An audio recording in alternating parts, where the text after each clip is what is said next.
No, the ding ding ding. It's annoying. I wanted to document this for future happenstance, probably discussion type things. So,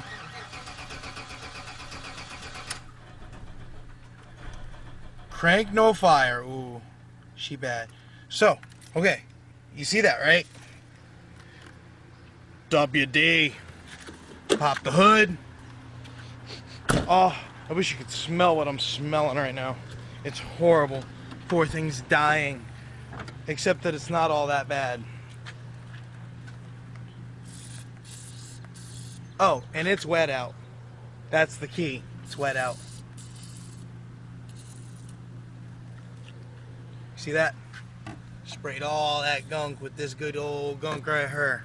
WD-40. I have some wire dry. Pretty sure it's just marked up WD. Now, shut it off. Back on. Prime cycle. Wait.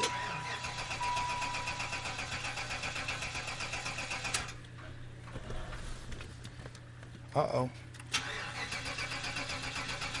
No tricks, no magic. I just sprayed some more WD. Oh, man.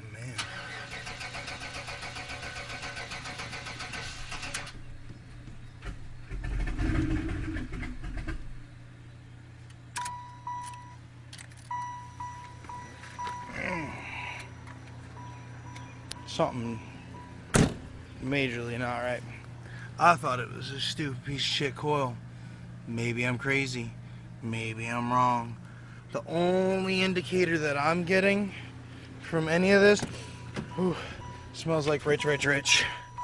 Anyway, the only indicator I'm getting is the low oil light stays on.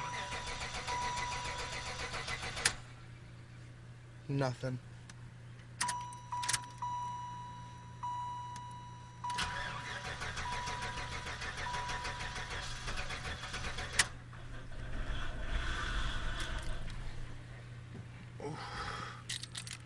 Oil, low oil level, oil pressure sensor, oil pressure sensor sending unit, thingamabobber majiggas. What do y'all think?